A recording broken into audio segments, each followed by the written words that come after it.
farther you drive past the faded welcome sign, the quieter everything becomes.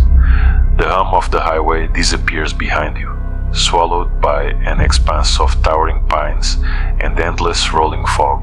The road narrows, the air cools, and the sense that you have crossed into a place forgotten by time becomes impossible to ignore. This is the kind of American town you never find on maps, unremarkable at first glance, but burdened by a silence so heavy it feels alive.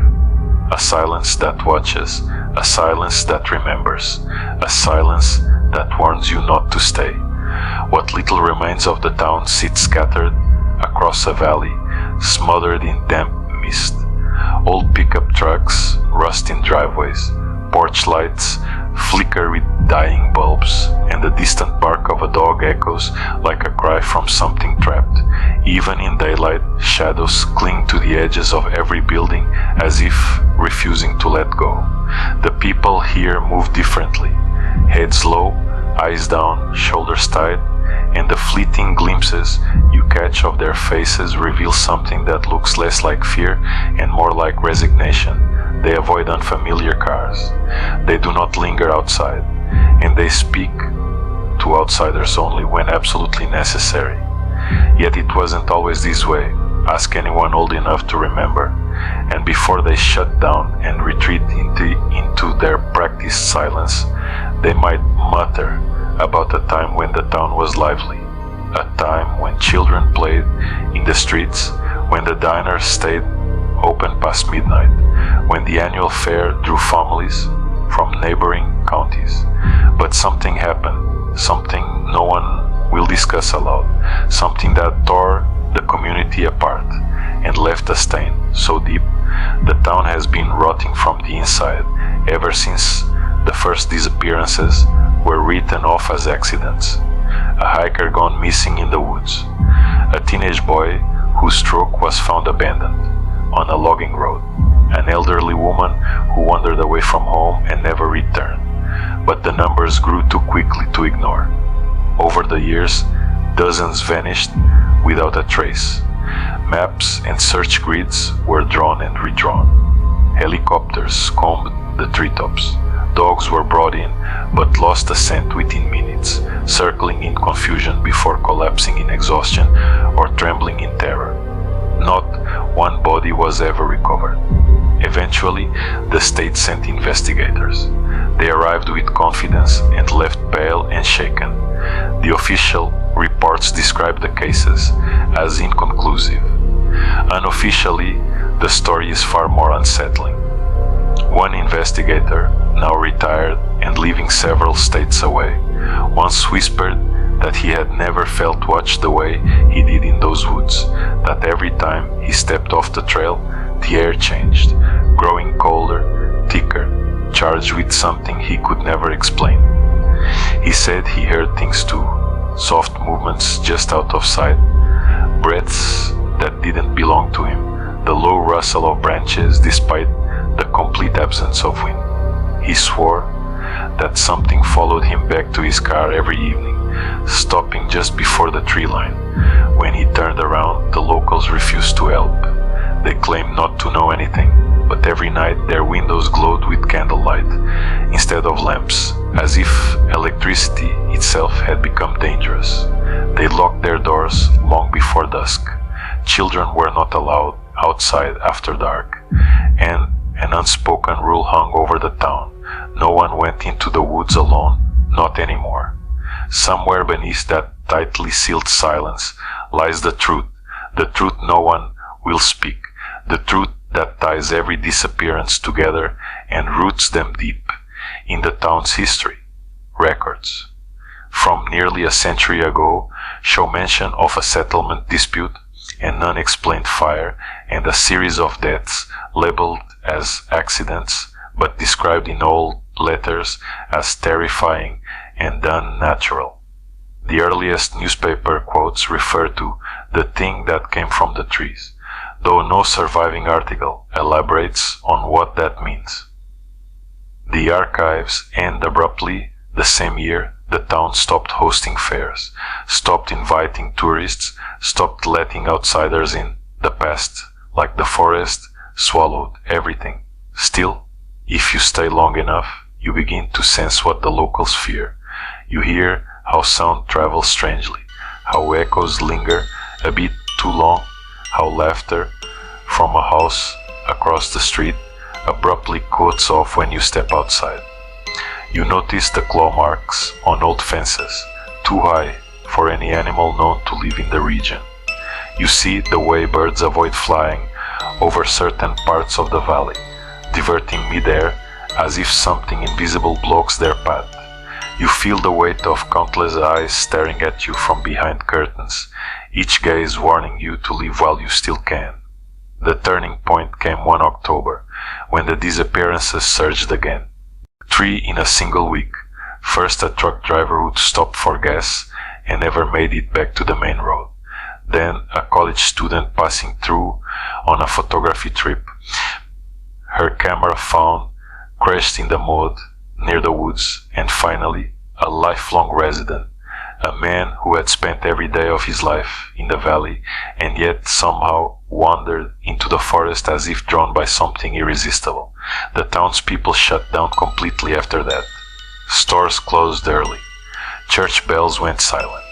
Every night strange lights flickered deep between the trees, faint and slow, almost like lanterns swaying in the dark. Some believed the lights belonged to the missing, lost souls trying to trace their way home. Others claimed they marked the presence of whatever has been lurking there since long before the town was founded, something older than the settlement, older than the records, older than the stories whispered by terrified parents to their children. The forest, they say, is alive with something ancient and hungry. If you walk through town at dawn, you find subtle signs that something moves at night. Footprints too large and too deep to belong to any human. Long trails of disturbed soil leading from the forest edge to the back doors of houses. Scratches on window panes, always new, always fresh, always reaching upward, as if something had been trying to get inside. And the smell, thick, metallic, earthy, lingering in the morning air. A smell like damp decay mixed with iron. The sheriff, who rarely speaks to anyone outside the town, once let slip a single sentence to a passing traveler.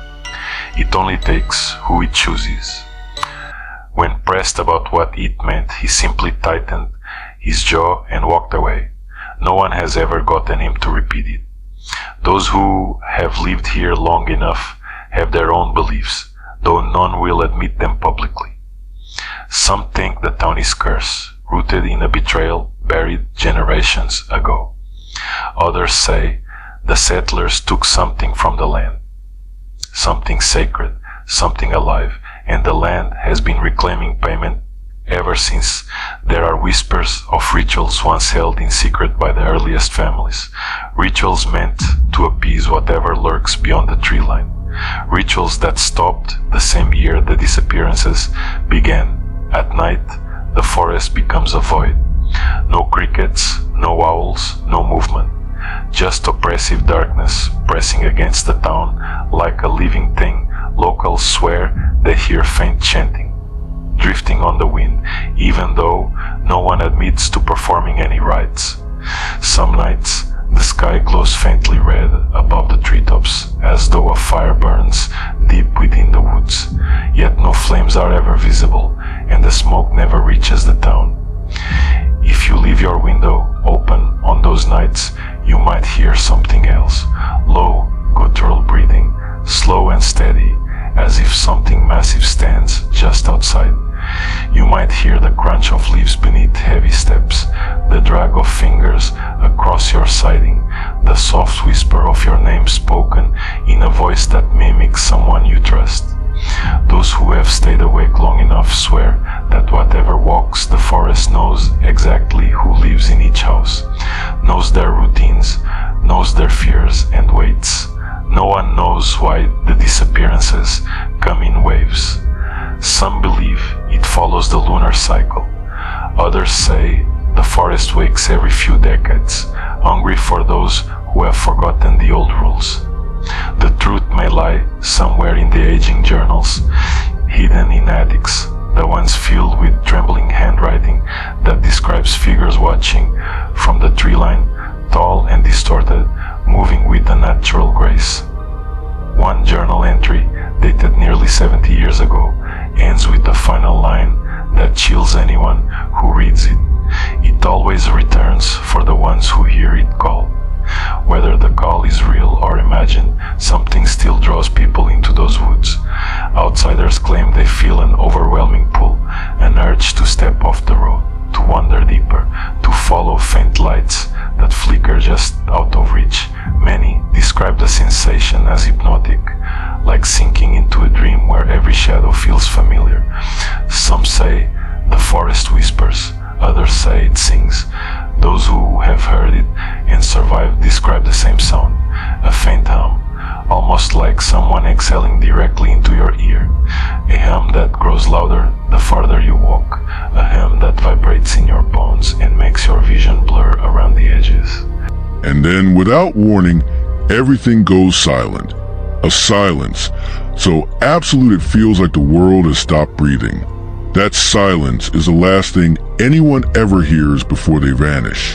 The town knows. They know far more than they admit. Their denial is not ignorance. It is survival.